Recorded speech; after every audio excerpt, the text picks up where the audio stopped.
Welcome back, listeners, to Sandman Stories Presents, a folklore podcast where I read you to sleep or until the next story. I'm your host, Dustin. Today we are back in the book of Japanese fairy tales written down by Yei Theodora Ozaki. In today's story, an old farming couple are bothered by a badger. He isn't just any badger, though, and their friend Rabbit is needed for revenge. Okay, let's begin. The Farmer and the Badger. Long, long ago, there lived an old farmer and his wife, who made their home in the mountains, far away from any town. Their only neighbor was a bad and malicious badger. This badger used to come out every night and run across the farmer's field and spoil the vegetables and rice which the farmer spent his time carefully cultivating. The badger at last grew so ruthless in his mischievous work, and did so much harm everywhere on the farm, that the good-natured farmer could no longer stand it, and was determined to put a stop to it. So he lay in wait, day after day, and night after night, with a big club, hoping to catch the badger, but all in vain. Then he laid traps for the wicked animal. The farmer's trouble and patience was rewarded, for one fine day while going on his rounds, he found the badger caught in a hole he had dug for that purpose. The farmer was delighted at having caught his enemy, and carried him home securely, bound with rope. When he reached the house, the farmer said to his wife, "I have at last caught the bad badger. You must keep an eye on him while I am out at work, and not let him escape, because I want to make him into a soup tonight." Saying this, he hung the badger up in the rafters of the storehouse, and went out to work in his fields. The badger was in a great distress, for he did not at all like the idea of being made into a soup that night, and he thought and thought for a long time, trying to hit upon some plan by which he might escape. It was hard to think clearly in this uncomfortable position, for he had been hung upside down. Very near him, at the entrance to the storehouse, looking out towards the green fields, the trees, and the pleasant sunshine, stood the farmer's old wife pounding barley. She looked old and tired. Her face was seamed with many wrinkles, and was as brown as leather, and every now and then she stopped to wipe the perspiration which rolled down her face. "Dear lady," said the wily badger, "you must be very weary, doing such heavy work in your old age. Won't you let me do that for you? My arms are very strong, and I could relieve you for a little while." "Thank you for your kindness," said the old woman, "but I cannot let you do this work for me, because I must not untie you, for you might escape if I did, and my husband would be very angry if he came home and found you gone."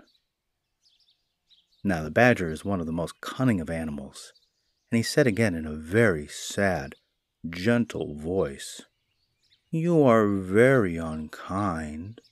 Please untie me, for I promise not to try to escape.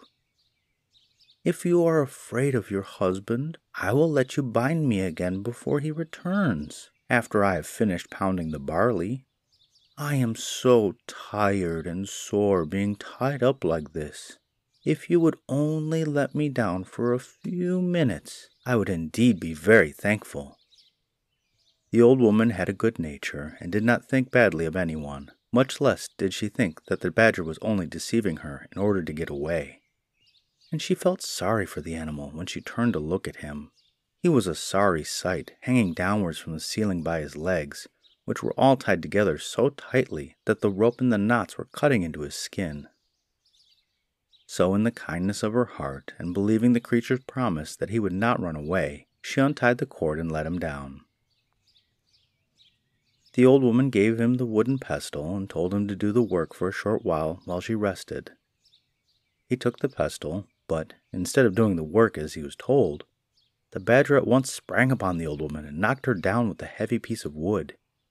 He then killed her and cut her up and made soup out of her, and waited for the return of the old farmer.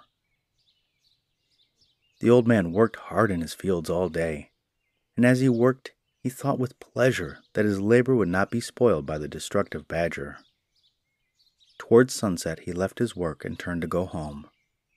He was very tired, but he was cheered up at the thought of that nice supper of hot badger soup waiting for him at home. The thought that the badger might get free and take revenge on the poor old woman never crossed his mind. The badger, meanwhile, assumed the old woman's form, and as soon as she saw the old farmer approaching, came out to greet him on the veranda of the little house, saying, "So, you have at last come back. I have made the badger soup and have been waiting for you for a long time."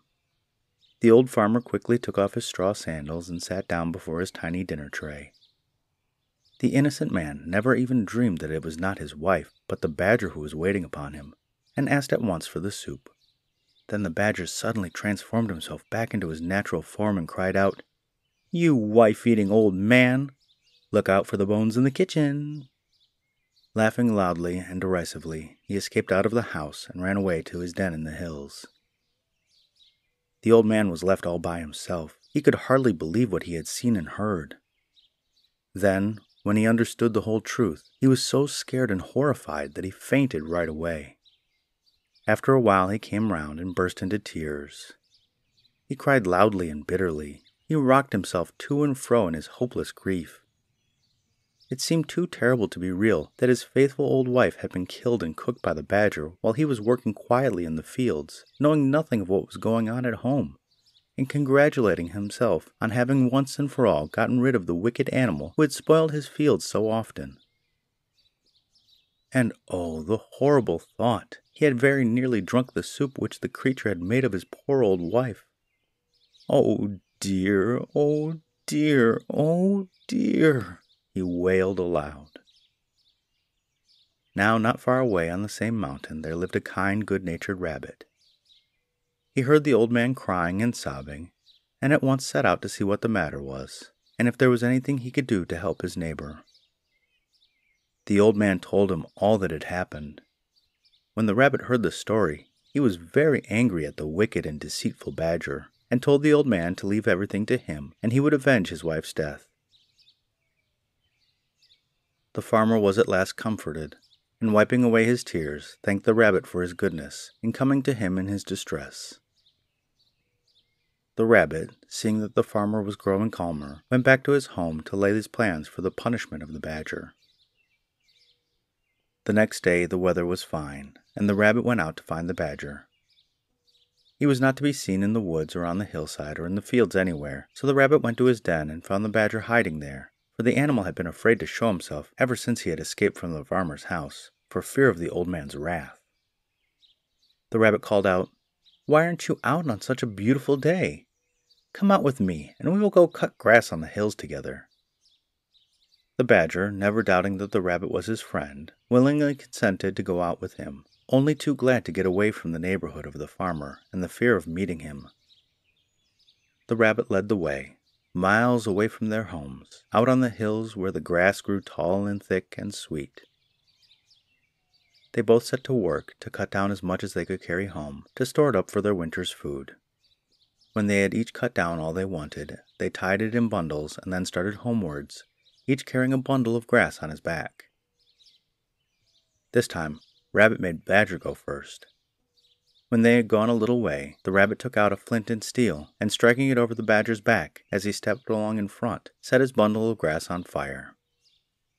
The badger heard the flint striking and asked, "What is that noise? Crack, crack." "Oh, that is nothing," replied Rabbit. "I only said crack, crack, because this mountain is called Crackling Mountain." The fire soon spread in the bundle of dry grass on the badger's back. The badger, hearing the crackle of the burning grass, asked, "What is that?" "Now we have come to the burning mountain," answered the rabbit. By this time the bundle was nearly burned out, and all the hair had been burned off the badger's back. He now knew what had happened by the smell of smoke and burning grass. Screaming with pain, the badger ran as fast as he could to his hole. The rabbit followed and found him lying in his bed, groaning with pain. "What an unlucky fellow you are," said the rabbit. "I can't imagine how this happened. I will bring you some medicine which will heal your back quickly." The rabbit went away, smiling and smirking, thinking that the punishment upon the badger had already begun. He hoped that the badger would die of his burns, for he felt that nothing could be too bad for the animal, who was guilty of murdering a poor helpless old woman who had trusted him. He went home and made an ointment by mixing some sauce and red pepper together. He carried this to the badger, but before putting it on him, told that it would cause him great pain, but that he must bear it patiently, because it was a very wonderful medicine for burns and scalds and such wounds. The badger thanked him and begged him to apply it at once. But no language can describe the agony of the badger as soon as the red pepper had been pasted all over his sore back. He rolled over and over and howled loudly. The rabbit, looking on, felt that the farmer's wife was beginning to be avenged. The badger was in bed for about a month, but at last, in spite of the red pepper application, his burns healed and he got well. When the rabbit saw the badger was getting well, he thought of another plan by which he could compass the creature's death. So he went one day to pay the badger a visit to congratulate him on his recovery.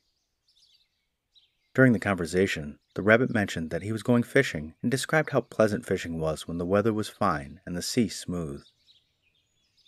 The badger listened with pleasure to the rabbit's account of the way he passed his time now, and forgot all his pains and his month's illness, and he thought of what fun it would be if he could go fishing too. So he asked the rabbit if he could take him the next time he went out to go fishing. This is just what Rabbit wanted, so he agreed.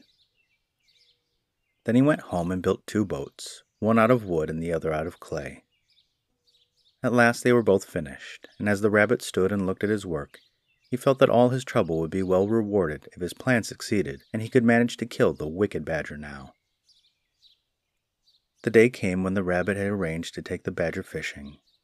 He kept the wooden boat himself and gave the badger the clay boat. The badger, who knew nothing about boats, was delighted with his new boat, and thought how kind it was of the rabbit to give it to him. They both got into their boats and set out. After going some distance from the shore, the rabbit proposed that they should try their boats and see which one could go the quickest. The badger fell in with the proposal, and they both set to work to row as fast as they could for some time. In the middle of the race, the badger found his boat going to pieces, for the water had now begun to soften the clay. He cried out in great fear to the rabbit to help him, but the rabbit answered that he was avenging the old woman's murder, and that this had been his intention all along, and that he was happy to think that the badger had at last met his deserts for all of his evil crimes, and was going to drown with no one to help him. Then he raised his oar and struck at the badger with all his strength, till he fell with the sinking clay boat and was seen no more.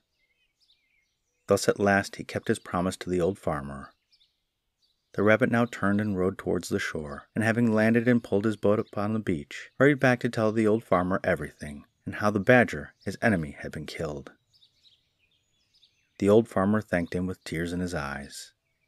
He said that until now he couldn't sleep at night or be at peace in the daytime, thinking of how his wife's death was unavenged, but from this time forward he would be able to sleep and eat as before. He begged the rabbit to stay with him and share his home. So from this day the rabbit went to stay with the old farmer, and they both lived together as good friends to the end of their days. The end.